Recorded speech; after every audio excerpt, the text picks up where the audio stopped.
हरे कृष्ण. श्रीमद भागवतम चर्चेमध्ये आपल्या सगळ्यांचं स्वागत आहे. आज आपण श्रीमद भागवतम स्कंद दुसरा अध्याय 7 भगवत अवतार आणि त्यांची विशिष्ट कार्य या अध्यायातील श्लोक क्रमांक 26 समजून घेण्याचा प्रयत्न करणार आहोत. यामध्ये आपल्याला भगवंताचा अवतार, पृथ्वीवरील ओझे कमी करणे आणि भक्तांचे पोषण करणे यासाठी कसा केला जातो ते आपण पाहण्याचा प्रयत्न करूया. ओम नमो भगवते वासुदेवाय. ओम नमो भगवते वासुदेवाय। ओम नमो भगवते वासुदेवाय. ओम नमो भगवते वासुदेवाय। ओम नमो भगवते वासुदेवाय. ओम नमो भगवते वासुदेवाय। नारायण नमस्कृत्य नमस्कृत्य नरं चैव नरोत्तमं देवीं सरस्वतीं व्यासं ततः जयमुदीरयेत्। नष्टप्रायेषु भद्रेषु नित्यं भागवत सेवया भगवती उत्तमश्लोके भक्तिर्भवती नैष्टिकी। हरे हरे कृष्ण. कृष्ण। श्लोक क्रमांक 26. भूमे सुर इतर वरुत विमर्दिताया उमेः सुर इतर वरुथ विमर्दितायाः। क्लेशव्ययाय कलया शीतकृष्ण केश क्लेशव्ययाय कलयासीत कृष्णकेशः। जाता करिष्यति जन अनुपलक्ष्य मार्ग जातः करिष्यति जन अनुपलक्ष्य मार्गः। कर्माणि च आत्ममहिमा उपनिबंधनानि कर्माणि च आत्ममहिमा उपनिबन्धनानि। भूमेः सुर इतर वरुत विमर्दिताया क्लेशमयाय कलया शीतकृष्ण केश जाता करिष्यति जन अनुपलक्ष्य मार्ग कर्माणि च आत्ममहिमा उपनिबंधनानि. भाषांतर. भगवंतावर श्रद्धा नसलेल्या राजांच्या युद्ध सामर्थ्याचा भूमीवर जेव्हा भार वाढतो तेव्हा जगताचे दुःख नष्ट करण्यासाठी भगवंत आपल्या विस्तारित रूपासहित अवतार धारण करतात. सुंदर कृष्णवर्णीय केसांसहित भगवंत स्वतःच्या मूळ रूपामध्ये अवतीर्ण होतात आणि आपल्याच दिव्य महात्म्याचा विस्तार करण्यासाठी ते असाधारण कृत्य करतात. ते किती महान आहेत याचे योग्य अनुमान कोणीही लावू शकत नाही. ओम ज्ञानतिमिरन्धस्य ज्ञानतिमिरन्धस्य ज्ञानाञ्जनशलाकया ज्ञानञ्जनशलाकया चक्षुरुन्मिलितं चक्षुरुन्मीलितमेन येन तस्मै तस्मै श्रीगुरवे श्रीगुरवे नमः। नमः. श्रीचैतन्यमनोभीष्टं स्थापितमेन भूतले स्वयं रूप स्वयंरूप कदा कदा मह्यं मह्यं ददाति ददाति स्वपदान्तिकं. स्वपदान्तिकम्। वन्देऽहं वन्देऽहं श्रीगुरोः श्रीगुरोः श्रीयुतापदकमलं श्रीगुरून् वैष्णवांश्च श्रीरूपं श्रीरूपं साग्रजातं साग्रजातं सहगण सहगण रघुनाथान्वितं रघुनाथान्वितं तं सजीवं साद्वैतं साद्वैतं सावधूतं सावधूतं परिजनसहितं परिजनसहितं कृष्ण चैतन्यदेवं कृष्णचैतन्यदेवं श्रीराधा श्रीराधाकृष्णपदाय कृष्णपदान् सहगण सहगण ललिता ललिता श्रीविशाखान्वितांश्च. श्रीविशाखान्वितांश्च। नमः नमः ॐ ॐ विष्णुपदाय विष्णुपदाय कृष्णप्रेष्ठाय कृष्णप्रेष्ठाय भूतले भूतले श्रीमते श्रीमते भक्तिवेदान्त भक्तिवेदान्त स्वामिनिति स्वामिनिति नामिने। नामिने. नमस्ते नमस्ते सरस्वते सरस्वती देवे देवे गौरवाणी गौरवाणी प्रचारिणे प्रचारिणे निर्विशेष निर्विशेषा शून्यवादी शून्यवादी पाश्चात्य पाश्चात्य देश देश तारिणे तारिणे वाञ्छाकल्पतरुभ्यश्च वाञ्छाकल्पतरुभ्यश्च कृपा कृपा सिन्धुभैव सिन्धुभैव च च पतितानां पतितानां पावनेभ्यो पावनेभ्यो वैष्णवेभ्यो वैष्णवेभ्यो नमो नमो नमः. नमः। जय जय श्री श्री कृष्ण चैतन्य चैतन्य प्रभु प्रभु नित्यानंद नित्यानंद श्री श्री अद्वैत अद्वैत गदाधर गदाधर श्रीवासादि श्रीवासादि गौर गौर भक्त भक्तवृंद। वृंद. हरे हरे कृष्ण कृष्ण हरे हरे कृष्ण कृष्ण कृष्ण कृष्ण कृष्ण कृष्ण हरे हरे हरे. हरे हरे हरे राम राम हरे हरे राम राम राम राम राम राम हरे हरे हरे. हरे। हरे हरे कृष्ण कृष्ण हरे हरे कृष्ण कृष्ण कृष्ण कृष्ण कृष्ण कृष्ण हरे हरे हरे। हरे. हरे हरे राम राम हरे हरे राम राम राम राम राम राम हरे हरे हरे. हरे। हरे हरे कृष्ण कृष्ण हरे हरे कृष्ण कृष्ण कृष्ण कृष्ण कृष्ण कृष्ण हरे हरे हरे. हरे। हरे राम हरे राम राम राम हरे हरे हरे हरे कृष्ण हरे कृष्णा कृष्ण कृष्ण हरे हरे हरे हरे राम हरे राम राम राम राम हरे हरे हरे हरे कृष्णा. आपण श्रीमद भागवतम श्रीमद भागवतम स्कंद दुसरा अध्याय 7 यामधील आपण श्लोक क्रमांक 26 बघण्याचा प्रयत्न करत आहोत. यामध्ये ज्या वेळेला पृथ्वीवर अ, राजे लोक अत्याचार करायला लागतात, व्यवस्थित ते लोकांसाठी भरण पोषणाचं वगैरे कार्य नाही करत, त्यावेळेला पृथ्वीवर म्हटलं जातं की भार वाढतोय. ते भार कमी करण्यासाठी भगवंत स्वतः अवतार घेतात आणि त्या अवतारामध्ये ते पृथ्वीवरील जे अत्याचारी राजे आहेत त्यांचा भार कमी करण्याचा प्रयत्न करतात. तेच आपल्याला या श्लोकातून समजावून सांगण्यात आलेले आहे. प्रभूजी आपल्याला अजून सोप्या भाषेत समजावून सांगतील. हरे कृष्ण कृष्ण कृष्ण हरे हरे हरे राम राम राम हरे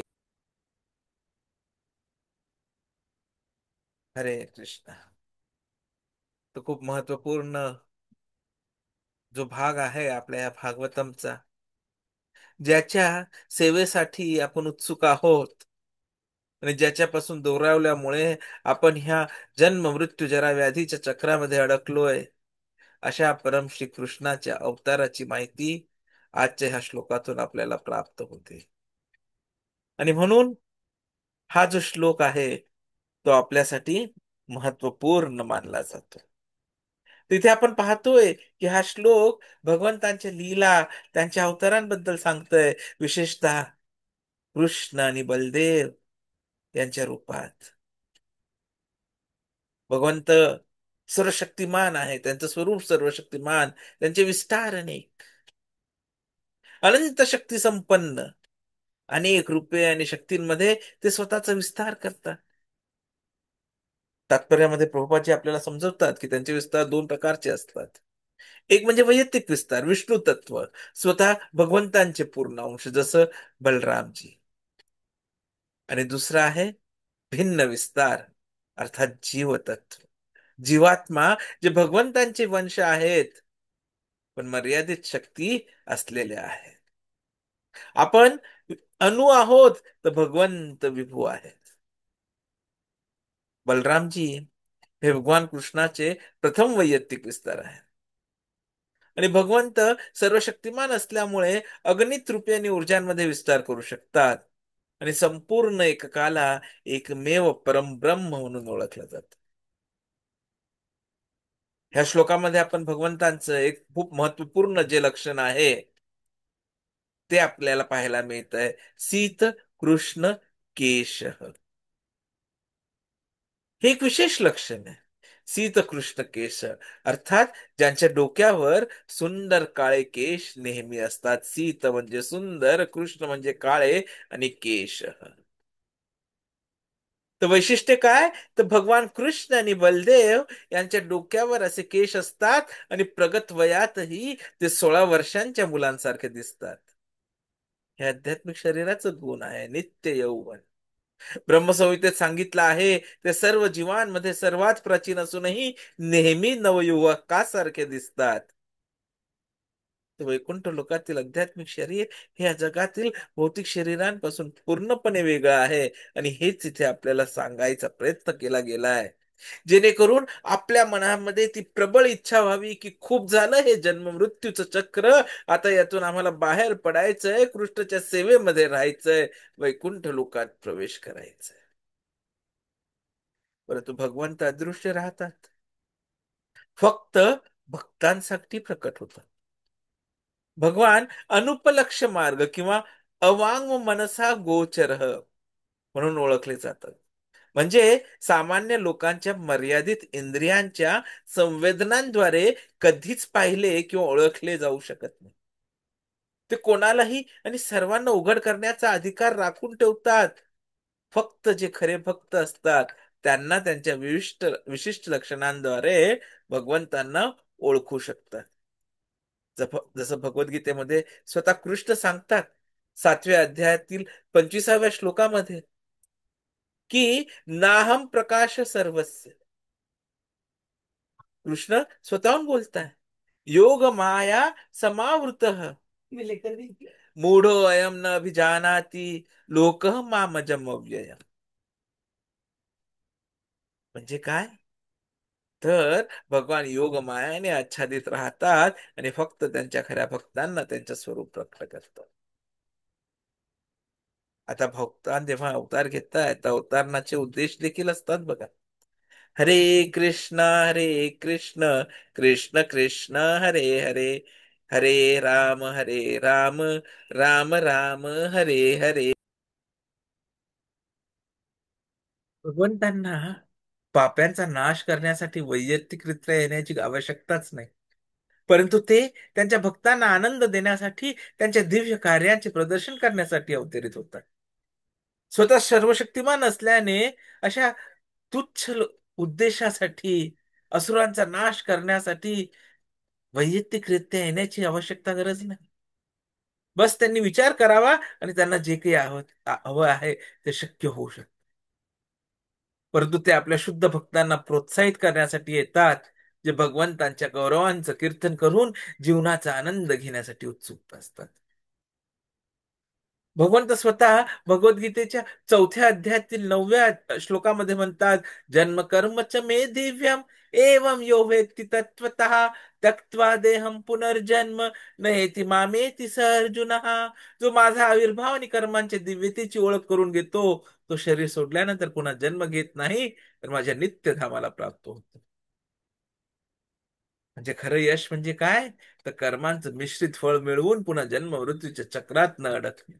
आणि बुद्धिमान व्यक्ती परत जाण्यासाठी त्यामुळे उत्सुक असतो, कधी जन्म मृत्यूच्या चक्रात पडत नाही.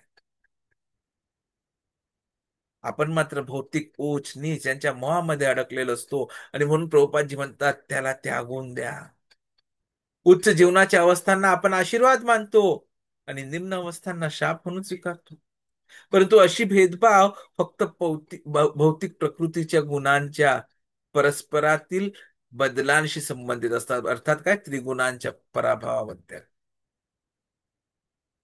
भागवतम मध्ये पुढे आपण 4 अध्यायातील 4 स्कंदातील 22व्या अध्यायातील 26व्या श्लोकामध्ये याविषयी परत वाचणार आहोत, जिथे असं म्हणतात की परे अवरे च ये भावा गुण व्यतिक आदनु न तेषां विद्यते क्षेमम ईश विध्वंसिता आशिमम. अर्थात काय? तर उच्च नीच जीवनाच्या अवस्था फक्त भौतिक गुणांच्या परस्परांमधील प्रभावांमुळे असतात, त्या स्थायिक नाहीत. वास्तवात या अवस्थांचे कोणतेही स्थायिक अस्तित्व नाही, कारण सर्व काही सर्वोच्च नियंत्रकाने नष्ट केले जाईल.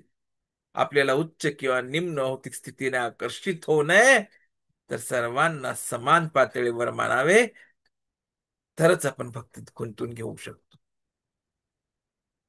आर्थिक विकास, इंद्रिय भोग धर्माच्या अधीन असावेत, तेव्हाच मोक्ष शक्य आहे. खरा व्यस्तपणा जीवनाच्या खरे उद्देशांची चौकशी आणि भगवंताला भक्ती सेवा देण्यात असावा.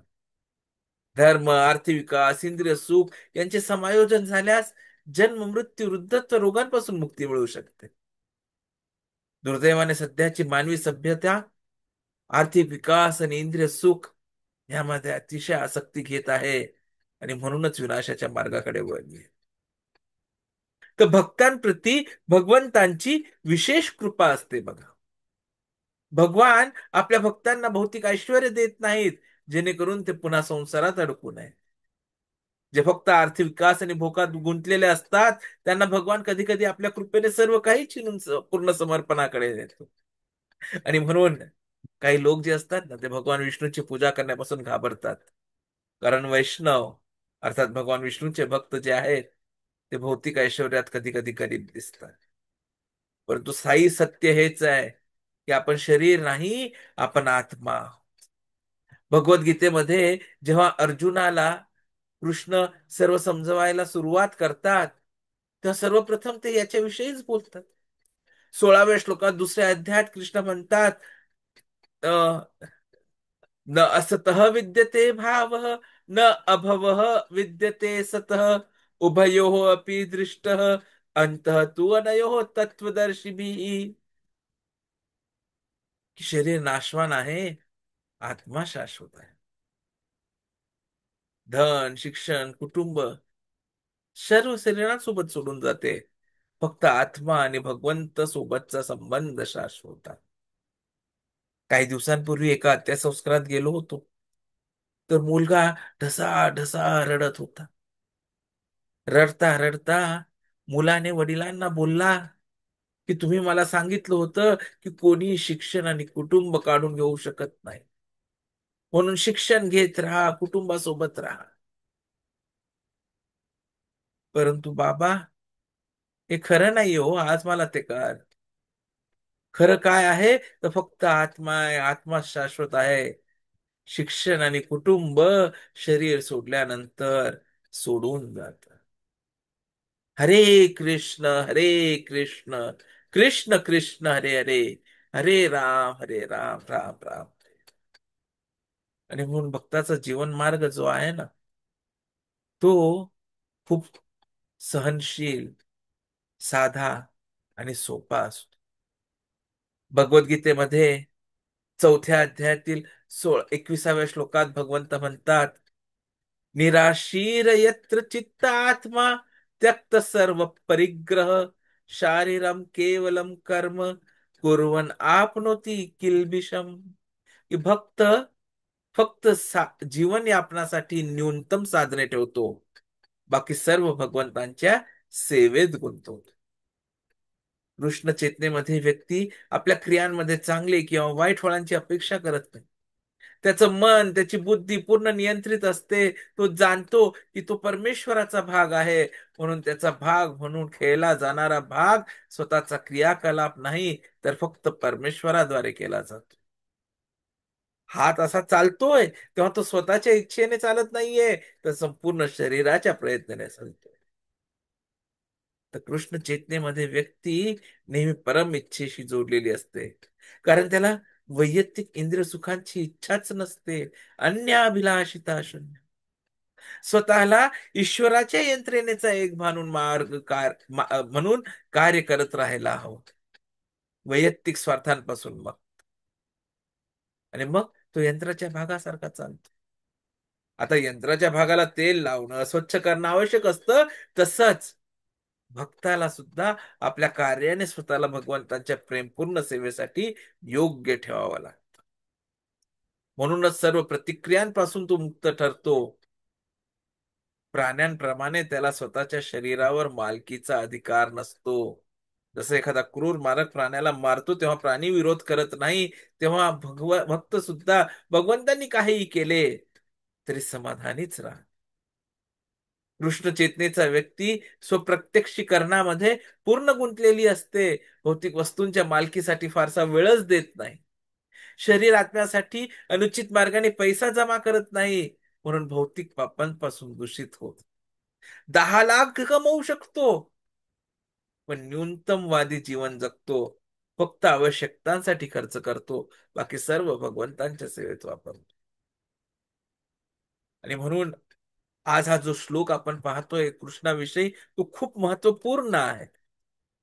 ज्याच्यामध्ये आपल्याला भगवंत का अवतरले आणि भगवंतांचं काय विशेष गुण आहे ते आपल्याला इथे स्वतः समजतं.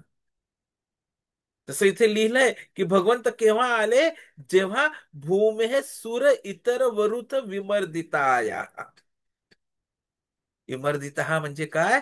तर भरपूर जो काही भार आहे त्यामुळे त्रस्त होणं. आणि कशामुळे? कोण झालं हे त्रस्त? संपूर्ण पृथ्वी. आणि काय होत होतं? तर सगळे भक्त दुखी होते. आणि म्हणून मग जे क्लेश व्ययाय, की त्यांचं हे जे दुःख आहे ते घटवण्यासाठी तर भगवंत एकटे आली नाही, कलयासह. कलया म्हणजे त्यांचे जे काही एक्सपान्शन्स आहेत, विस्तार आहेत, त्यांच्यासह ते आले. आणि कसे आले? तर सीत कृष्ण केश. आणि येऊन त्यांनी काय केलं? तर जात करिष्यती, त्यांनी असे कार्य केलेत की ज्यामुळे जे आहे कर्मानीच्या आत्ममहिमा उपनिबंधना,